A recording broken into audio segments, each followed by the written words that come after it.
blessed this morning? God been good to you? Mercifully, amen. I appreciate Brother Dexter. Did he bless you this morning? He hasn't even gotten here yet. And already, Brother Price's Scotty's son's trying to take his spot already. You did not see him up here. He got his own mic. And he's heading up the service this morning. Y'all didn't see him, but he got it covered, so pray for Dexter. You about to take his spot already before he gets started. God bless you. I appreciate so much the spirit that God has allowed us to have. Thank you for your prayers. We left last week on Tuesday for Bermuda. Bermuda is not Bahamas. Bermuda is a dot 700 miles out in the middle of the Atlantic Ocean between the United States and Europe. And we were there, flew out there on Tuesday. And several folks were asking, did you enjoy your vacation? Enjoy your break? Well, let me share my vacation with you. We flew there on Tuesday. I counseled on Wednesday, did class Wednesday night. I counseled on the day Thursday.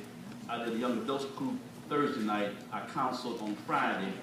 And I did a group, an emotional recovery group, a focus group on Friday night. I counseled on Saturday, preached all day on Sunday. On Monday, I counseled on Monday.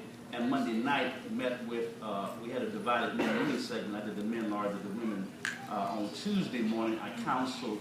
And I did a second focus group on emotional depression and recovery. And Wednesday night, I met with the marriage ministry to empower them. And then counseled a couple to midnight Wednesday night and flew out on Thursday.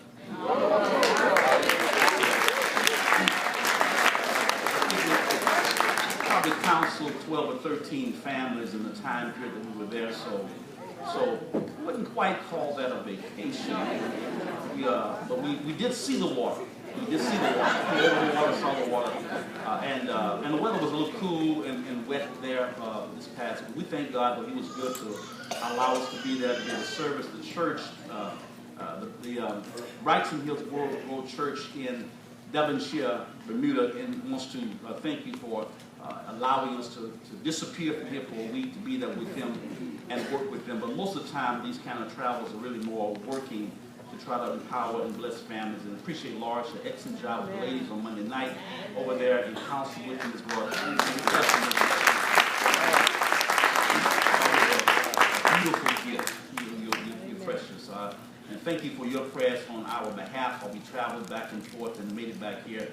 And so much is always going on. Thank all of you for the commitment that you do and the way that you give yourself. Brother Dexter flew in on yesterday, and he met with the children. And talked with them on yesterday. They had a little Easter thing kicked off yesterday. On yesterday, we just were blessed for the chance to come together, and also want to be appreciative for the goodness of God by allowing us the safe travel and the blessings of this day. Y'all blessed this morning? Has God been good to you? Aren't you thankful for this wonderful weather? I got to be honest with you. When I came back on Thursday and I saw snow flurries, I was in shock. I left here, I thought the weather was getting better, and I was amazed to discover we had some snow left in the air. But I don't know about you, but I appreciate the variety of weather, but I just wanted to be one way or another right now. So thank God it's warm today and it's getting warmer, and you ought to be appreciative. If you're appreciating the goodness and the merciful grace and the kindness of, well, if I do that, it's just the terrain. Where's Harlan at? I got your husband told on you. She got a special article put in the paper in Evansville about her. She is as an educator. She has inspired children. Where's Steve? Steve, come up here just a minute, Steve. Because I'm a firm believer. If you do something good, we want to talk about it.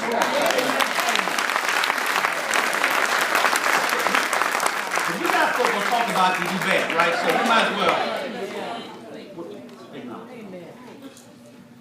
My wife did not, capital letters, did not want me to do this.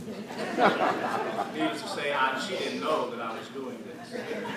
She was honored 2 or 3 times, and she's from Evansville, is all you know.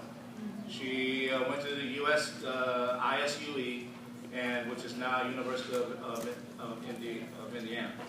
and she served on the board of directors. She was chairman of the board of directors. She served on that board for 16 years.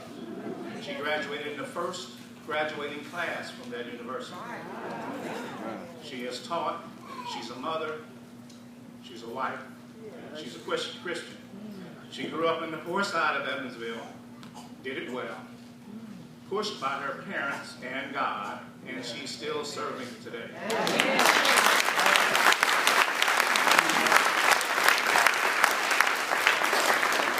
Her mantra is to wake up in the morning and do something for somebody else. Hello. Amen. She's helped me with my illness. Amen. And thank God for that.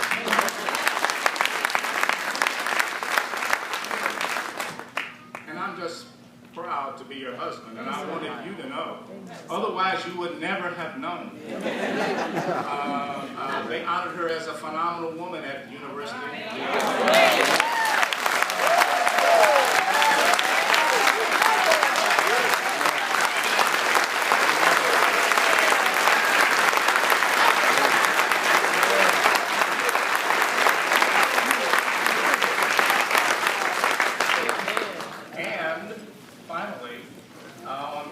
May 2nd, she will deliver the commencement address.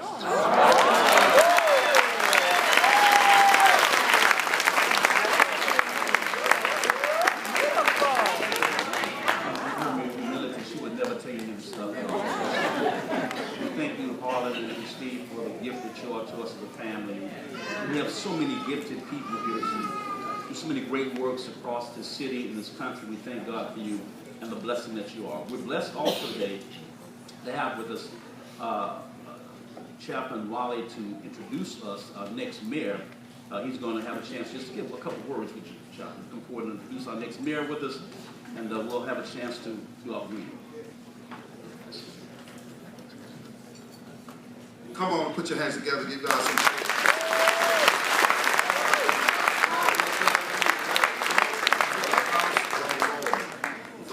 Honor to the angel of this house, to Dr. Hubbard, and to First Lady, and to Kensington Terrace, to all ecclesiastic clergy and deacons. We certainly want to thank you for this opportunity. But it gives me a great opportunity to present to some who do know him, some that do not know him. Joe Hassett, who was the former U.S. attorney, as we well know, that have done a lot of things. I'm sure Captain Benjamin could attest to this, that he's done a lot of things in this city. And so not only has he done things in this city, but nationally, worldwide, he was appointed by President, no other than President Barack Obama. Come on, give God some praise. It gives me a great opportunity to get to know. And before he comes, is the campaign, watch this, Kennedy Terrace, watch this. The campaign manager, deputy campaign manager, stand up for Joe Hassett, Peter Lester, come on. This is a great opportunity to present to you Joe Hassett. Let's receive the Kennedy Terrace with a hearty amen.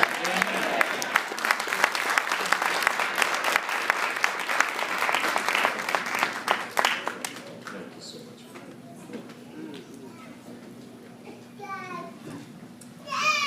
Good morning, church. Good morning. It is a Spirit-filled Sunday. Is it not? To Dr. Hubbard and First Lady and the church family, thank you for having me. Dr.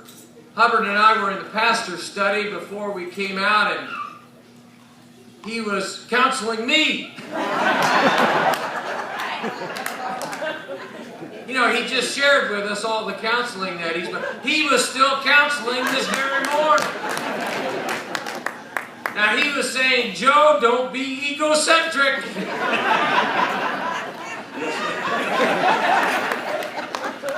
And he's right.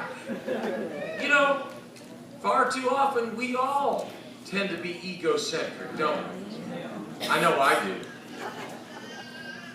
And what our pastor was reminding me is the importance of being Christocentric and theocentric. So I will try to be not egocentric. And so I won't I appreciate Chaplain Wally mentioning my service as the United States Attorney and Dr. Hubbard's introduction as a prospective candidate for mayor. I would like to forget all those things and spend just one moment with you this morning talking about a role that is as important to me as any role I have or may ever play. And that is my role as father. Right. And I'm reminded of that role when I see these beautiful children dancing as we celebrate and worship. You see, I'm a very proud father. There goes that egocentrism. I'm a very proud father of 3 children. The youngest is a 9-year-old daughter. The 2 oldest are boys. They get in their fair share of trouble. The youngest is my 9-year-old daughter, and she has dad right here. Well, why do I tell you about my family and my role as father? Not only because it's so important to me and to all fathers, but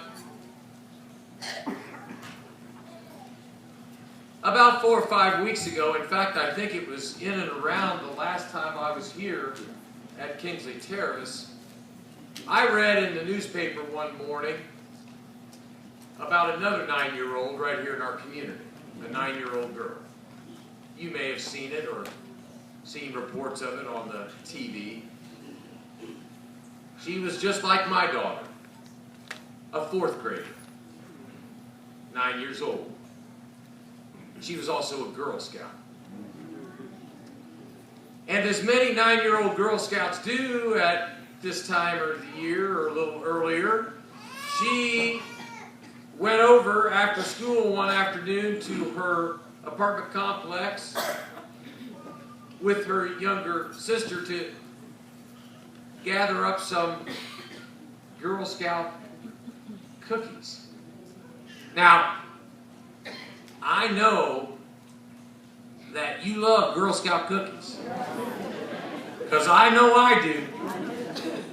And I love when any Girl Scout, I just buy because I want them. And I'm helping a good cause.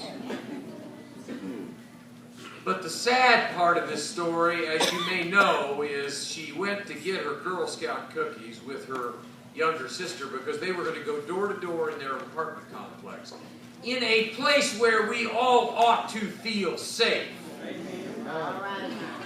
Among those with whom we share a community and a neighborhood.